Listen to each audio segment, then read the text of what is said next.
Assalamualaikum warahmatullahi wabarakatuh.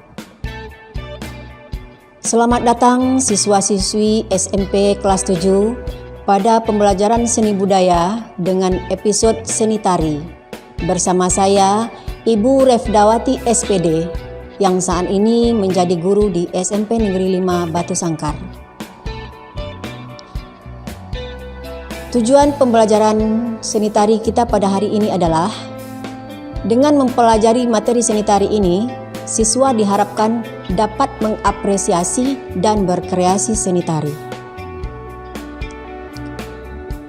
Ibu yakin anak-anak ibu siswa kelas 7 di Kabupaten Tanah Datar sudah pernah melihat pertunjukan seni tari. Nah, apakah Ananda tahu apakah itu seni tari? Nah, inilah yang akan kita bahas sekarang, yaitu pengertian seni tari.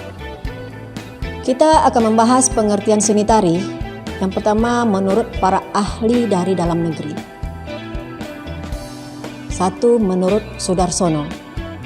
Menurut Sudarsono, seni tari adalah ekspresi jiwa manusia yang diungkapkan dengan gerak ritmis yang indah.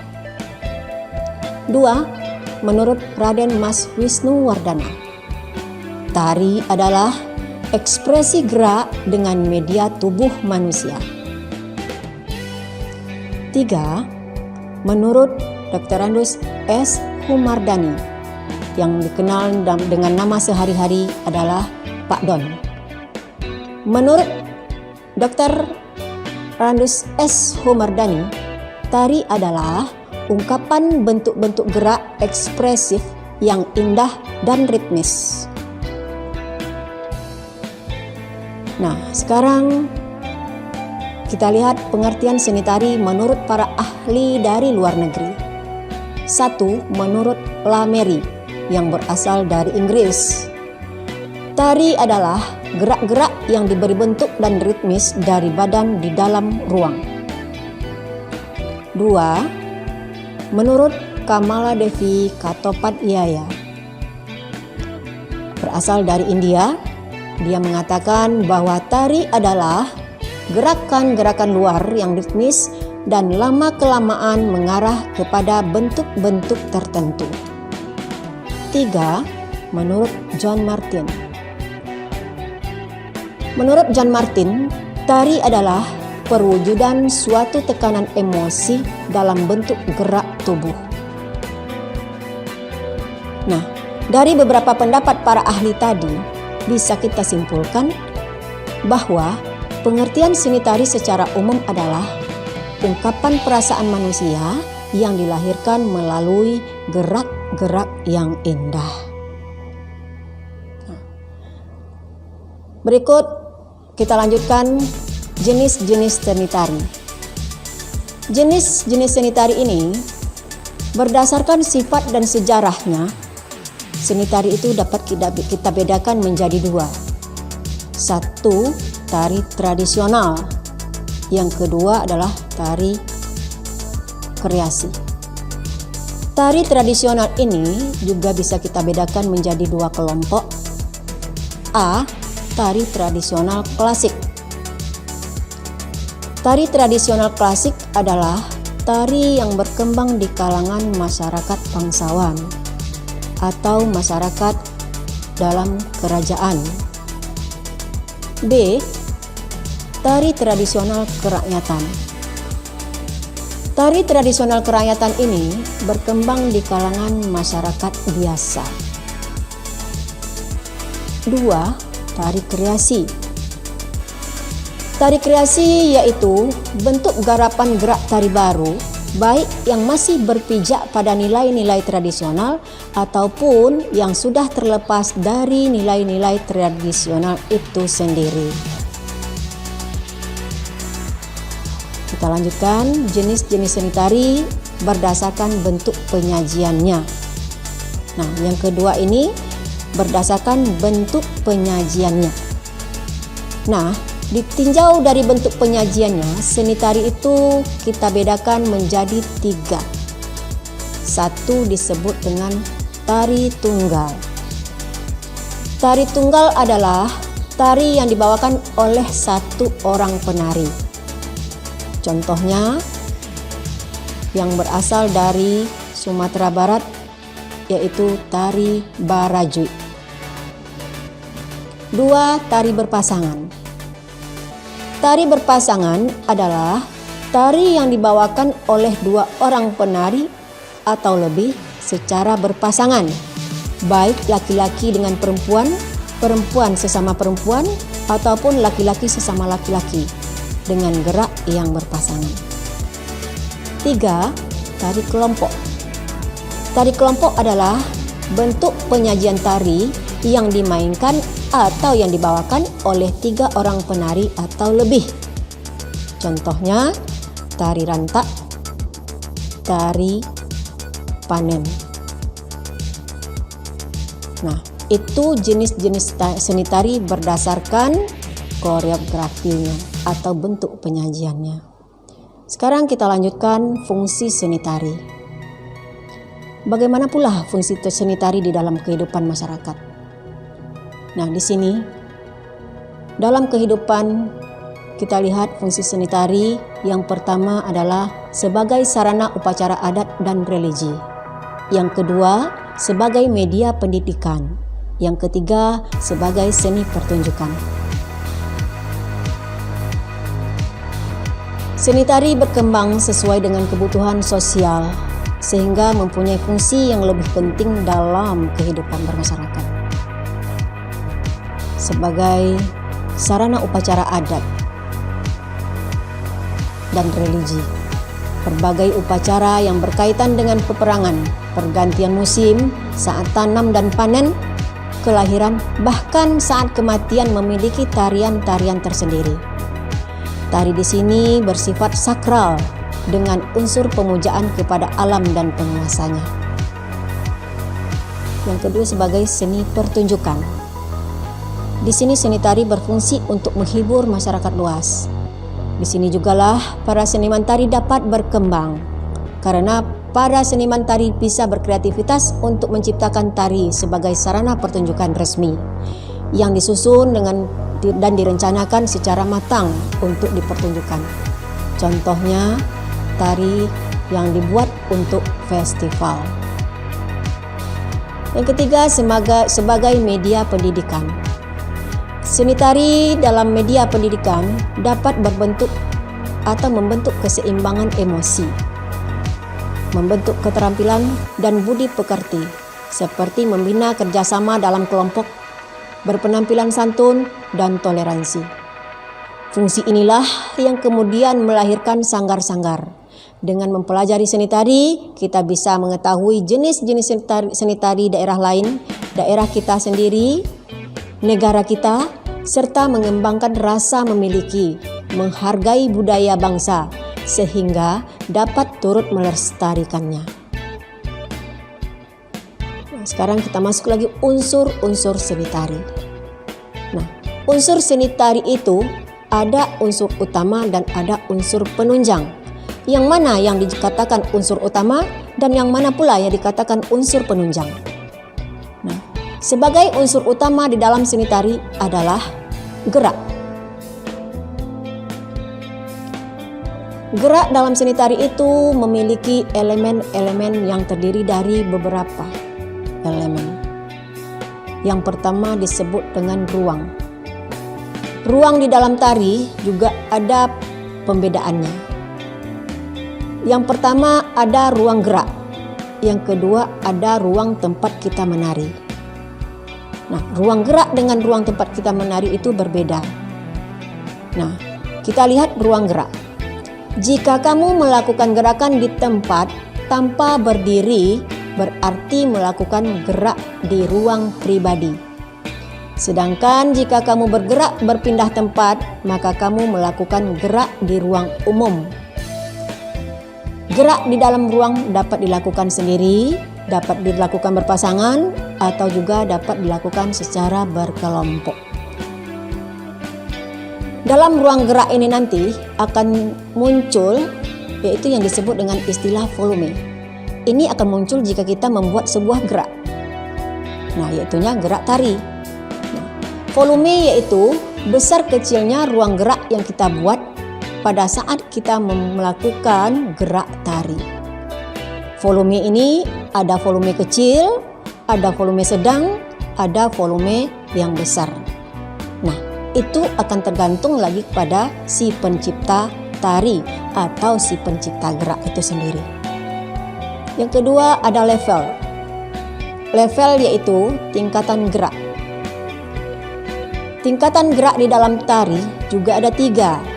Ada level rendah, ada level sedang, ada level tinggi. Yang mana yang termasuk kategori level rendah, yang mana pula yang termasuk kategori level sedang, dan yang mana pula yang termasuk kategori level tinggi. Nah, untuk masalah level, jika kita bergerak, duduk, tidur di lantai, nah, tekuk lutut, nah itu termasuk level rendah. Kemudian level sedang. Yang mana yang level sedang? Nah, di dalam pertunjukan tari, yang dimaksud dengan level sedang itu apabila kita berdiri biasa. Berikut itu level tinggi. Nah, yang mana yang termasuk level tinggi?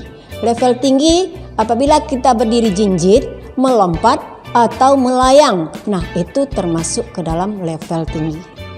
Jadi ada 3 tingkatan level. Level rendah, level sedang, dan level tinggi. Kemudian arah hadap. Apa itu arah hadap? Nah, di dalam sebuah tarian atau di dalam membuat sebuah gerak, kita akan melakukan gerak mempergunakan arah hadap. Kemana kita menghadap? Nah, yang disebut dengan arah hadap adalah arah tubuh kita sendiri. Bisa arah hadapnya lurus ke depan, bisa arah hadapnya ke belakang, bisa ke samping kiri, bisa ke samping kanan. Kemudian fokus pandangan. Fokus pandangan dititik beratkan kepada wajah, berbeda dengan arah hadap. Jika kita menari menghadap ke samping kanan, bisa jadi fokus pandangan kita ke depan. Atau sebaliknya, jika arah hadap kita ke depan, bisa jadi fokus pandangan kita ke samping kanan atau ke samping kiri. Begitu juga, arah hadap kita ke depan bisa fokus pandangan ke atas ataupun ke bawah. Nah, jadi masalah arah hadap dengan fokus pandangan itu berbeda.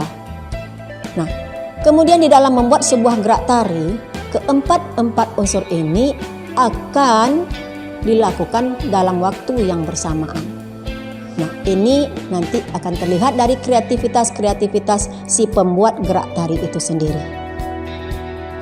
Yang kedua yaitu disebut dengan waktu. Setiap gerak yang dilakukan membutuhkan waktu, baik gerak estetis maupun gerak fungsional. Nah, yang mana yang gerak fungsional? Yaitu gerak dalam kehidupan sehari-hari. Contohnya, kita berjalan dari rumah menuju ke sekolah, itu membutuhkan waktu. Nah, itu namanya gerak fungsional. Kemudian ada gerak estetis. Nah, gerak estetis inilah yang dikatakan gerak tari. Nah, dalam gerak tari kita butuh waktu. Nah, berapa lama waktu yang kita butuhkan untuk melakukan sebuah gerakan tari? Nah, itu sangat dibutuhkan. Yang ketiga adalah tenaga. Dalam menari kita pasti memerlukan tenaga. Penggunaan tenaga dalam gerak tari meliputi yang pertama disebut dengan istilah intensitas. Intensitas ini berkaitan dengan kuantitas tenaga dalam tarian yang menghasilkan tingkat ketegangan gerak. Yang kedua disebut dengan istilah aksentuasi atau tekanan. Nah, tekanan atau aksen ini akan muncul ketika gerak dilakukan secara tiba-tiba. Yang ketiga adalah kualitas. Nah, kualitas berkaitan dengan cara penggunaan atau penyaluran tenaga.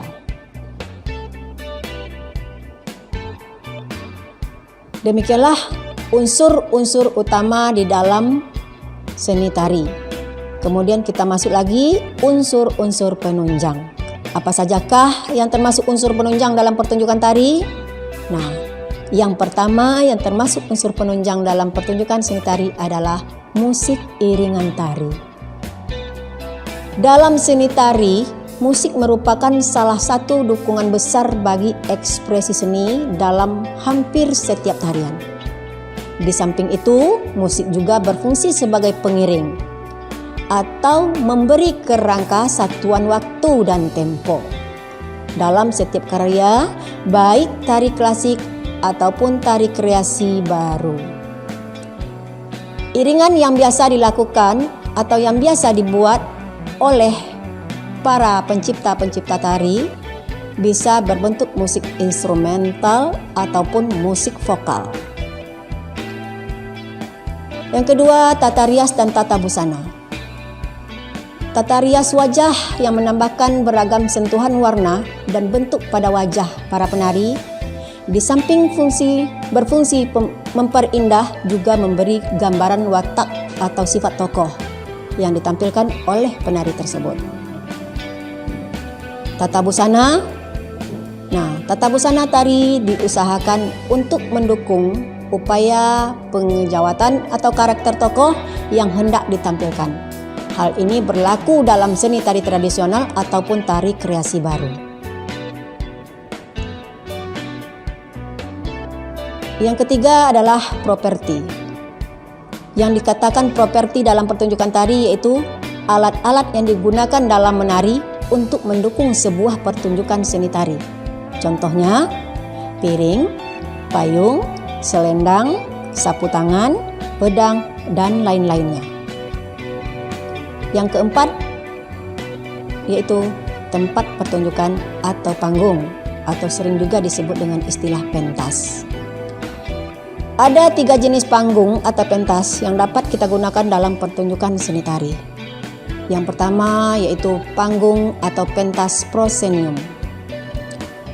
Panggung atau pentas proscenium ini adalah panggung di mana para penonton hanya terdiri dari satu arah, yaitu dari depan saja.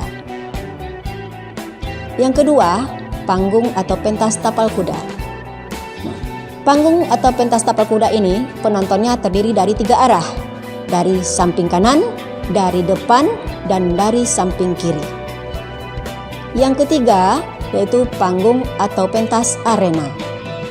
Pada pentas arena ini penontonnya dari semua arah. Nah, itulah materi-materi yang dapat saya sampaikan dalam episode seni tari pada hari ini. Untuk itu, di sini Ibu akan memberikan sebuah kesimpulan. Yang pertama, pengertian seni tari secara umum adalah ungkapan perasaan manusia yang dilahirkan melalui gerak-gerak yang indah. Yang kedua, unsur utama seni tari adalah gerak. Yang ketiga, unsur penunjang seni tari adalah musik iringan, properti, tata rias dan tata busana, dan tempat pertunjukan. Yang terakhir, elemen-elemen gerak tari adalah tenaga, ruang, dan waktu. Demikianlah pembelajaran seni tari pada hari ini. Ibu ucapkan terima kasih. Disudahi dengan wabillahi taufik wal hidayah. Assalamualaikum warahmatullahi wabarakatuh.